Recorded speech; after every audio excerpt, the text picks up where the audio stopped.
When people hear the phrase financial freedom, they often attach a very emotional, almost cinematic meaning to it. They picture waking up without alarms, booking flights without checking prices, or never having to say no to something because of money. And while that vision is appealing, it's also the reason many people feel like financial freedom is distant or unrealistic, because they're chasing an undefined lifestyle instead of a measurable goal.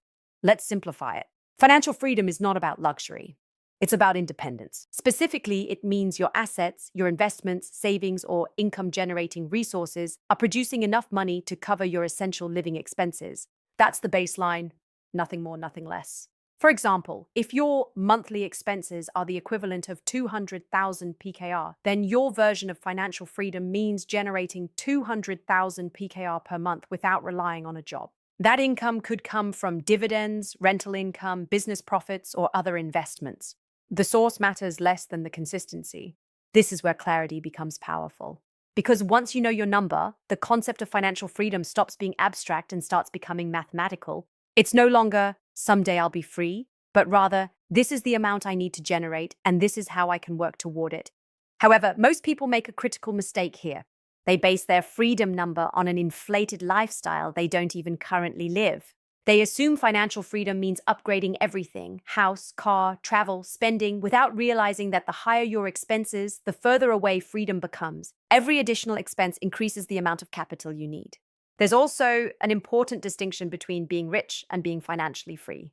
You can earn a high income and still not be financially free if your expenses rise just as quickly. On the other hand, someone with a modest lifestyle and disciplined investing strategy could reach financial freedom much earlier, even with a lower income. It's not about how much you make. It's about how much of your life your money can sustain without your active effort. Another layer people overlook is stability. Financial freedom isn't about having one good month where your investments perform well. It's about consistency over time. Your income streams need to be reliable enough to support your life not just today, but in the long term. That's why understanding risk, diversification, and sustainability matters just as much as the headline number. Once you strip away the noise, financial freedom becomes less intimidating. It's not reserved for a specific type of person or income bracket. It's a system built on awareness, knowing your expenses, understanding your income sources, and bridging the gap between the two. And perhaps the most empowering part is this. You get to define what freedom looks like for you. Not based on social media, not based on comparison, but based on your actual needs. Because when your definition is grounded in reality, the path to achieving it becomes a lot clearer and a lot more achievable. Now let's talk about the part most people avoid, the math. Because this is where the idea of becoming financially free in 5 years shifts from inspiring to confronting. Not discouraging, just honest. A widely used guideline in personal finance is the 4% rule. It suggests that if you withdraw 4% of your total investments each year, your money can last for decades without running out. So to calculate your freedom number, you take your annual expenses and divide by 0.04. Let's make that practical. If your monthly expenses are 200,000 PKR, that's 2.4 million PKR per year. Divide that by 0.04 and you get 60 million PKR. That's the amount you would need invested to sustainably generate your living expenses. Now pause for a second, because this is the moment where clarity replaces assumptions. If your current savings are close to zero, reaching 60 million PKR in 5 years means building that amount from scratch. Even if we ignore investment returns for simplicity, that would require saving around 1 million PKR every single month, consistently, without fail. And even if you factor in strong investment returns, let's say 10-12% annually, you're still looking at an extremely aggressive savings requirement. The returns help, but they don't replace the need for high contributions, especially in such a short time frame. This is why the timeline matters so much. Over 20 or 30 years, compound interest does most of the heavy lifting. But in 5 years, your contributions matter far more than your returns. You can't rely on the market to do the work for you. You have to bring a significant amount of capital to the table yourself. Another detail people often underestimate is consistency. It's easy to say, I'll just invest heavily for a few months. But financial freedom isn't built in bursts. It's built through sustained, disciplined action over time. Missing contributions, delaying investments, or pulling money out early can significantly impact your progress, especially when your timeline is short. There's also risk to consider. Chasing higher returns to speed up the process can backfire. High-risk investments might promise quick gains, but they also come with the possibility of significant losses. And when you only have a 5-year window, you don't have much time to recover from mistakes. So what does all of this really mean? It means that financial freedom in 5 years is not just a goal, it's a high-performance financial strategy.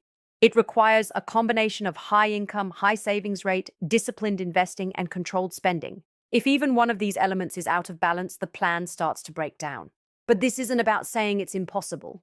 It's about understanding what it actually demands. Because once you see the numbers clearly, you can make informed decisions. You can adjust your timeline, reduce your expenses, increase your income, or redefine what financial freedom looks like for you. The math doesn't exist to limit you. It exists to ground you. And when you're grounded in reality, you're in a much stronger position to build something that actually works. At this point, a lot of people instinctively turn to budgeting as the solution. They start thinking, I'll just cut back. Fewer coffees, fewer dinners out, cancel a few subscriptions. And while that can help create awareness, it's not the lever that will dramatically change your timeline. Because there's a ceiling to how much you can cut, but there's far less of a ceiling on how much you can earn. If your goal is to achieve financial freedom in 5 years, you're not looking for small optimizations. You're looking for scale. Cutting 10,000 or even 20,000 PKR from your monthly expenses is helpful, but it doesn't fundamentally transform your trajectory. Increasing your income by 100,000, 200,000 or more per month does. This is where the conversation shifts from restriction to expansion. Instead of asking, what can I remove from my life? The better question becomes, what can I build? Because income growth is what compresses time. It's what allows you to invest larger amounts more consistently without relying on extreme frugality. One of the most effective ways to increase income is by developing high-value skills, skills that are in demand and solve real problems. This could be in fields like technology, marketing, finance, design, or any area where businesses are willing to pay a premium for results. The key is not just learning something new, but becoming good enough at it that people are willing to pay you well for it. Another layer is creating multiple income streams. Relying on a single salary can make your progress feel slow and dependent on annual increments. But when you diversify, whether through freelance work, a small business, or side projects, you create additional channels of income that can be directed straight into investments. This doesn't mean doing everything at once, but it does mean thinking beyond a single paycheck. There's also a mindset shift involved here. Many people unconsciously cap their earning potential because they've never questioned it. They assume their current income trajectory is fixed, when in reality, it's often more flexible than they think. Negotiating a higher salary, switching industries, starting something on the side, these are all options, but they require initiative and sometimes discomfort. Of course, increasing income alone isn't enough. If your lifestyle expands at the same rate as your earnings, you're back to where you started. The goal is to create a gap, a meaningful difference between what you earn and what you spend, and then consistently invest that gap. That's where momentum builds. And it's important to acknowledge that this approach requires effort. It's not passive and it's not always easy. There will be periods where you're balancing multiple responsibilities, learning new skills, or stepping outside your comfort zone. But that's the trade-off for speed. Compressing a long-term financial goal into 5 years means being intentional with how you use your time and energy. Ultimately, this isn't about chasing more for the sake of it. It's about giving yourself options. Because the more you earn and the more you direct that income strategically, the more control you have over your financial future. And that control is what moves you closer to real, sustainable freedom. Now comes the part that most people don't want to hear, but it's the part that actually determines whether this works or not. The idea of becoming financially free in 5 years is appealing because it sounds fast and decisive, but speed comes with trade-offs, and not everyone is willing or able to make them. Because when you look closely, this isn't just a financial goal. It's a lifestyle shift. It means being intentional with your spending even when your income starts to rise. It means continuing to invest consistently even when it feels repetitive or slow. And it means prioritizing long-term outcomes over short-term comfort again and again. A lot of people start strong. They calculate their numbers, set ambitious targets, maybe even increase their income. But what tends to break down over time isn't the strategy, it's the consistency. The process becomes boring. The results feel gradual. And without immediate visible rewards, it's easy to drift back into old habits. That's why discipline matters more than motivation here. Motivation is what gets you started, but discipline is what keeps you going when nothing exciting is happening. Financial freedom, especially on a compressed timeline, is built in those quiet periods where you're simply doing what you said you would do: saving, investing, tracking, repeating. There's also an emotional side to this that often gets ignored. When you're aiming for a 5-year timeline, you may find yourself saying no to things that others around you are saying yes to. Upgrades, spontaneous spending, lifestyle inflation, it all becomes a conscious decision. And that can feel isolating at times, especially if your environment doesn't reflect the same priorities. It's also important to recognize that life isn't perfectly predictable. Unexpected expenses, family responsibilities, market fluctuations, these can all affect your plan. And when your timeline is tight, there's less room for error. That doesn't mean you stop. It means you adapt. You adjust your contributions, revisit your assumptions, and keep moving forward without abandoning the overall direction. And here's the part that often gets overlooked. Even if you don't reach full financial freedom in exactly 5 years, the progress you make is still significant. If you build the habit of investing consistently, increase your income, and gain clarity over your finances, you're already far ahead of where you started.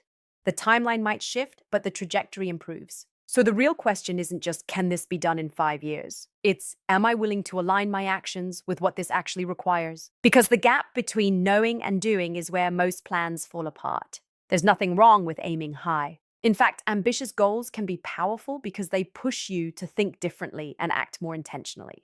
But they also need to be grounded in reality, not to limit you, but to ensure that what you're building is sustainable.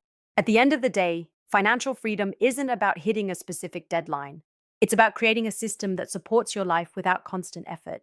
And if you focus on building that system step by step consistently, you're not just chasing a 5-year goal. You're creating long-term stability that extends far beyond it.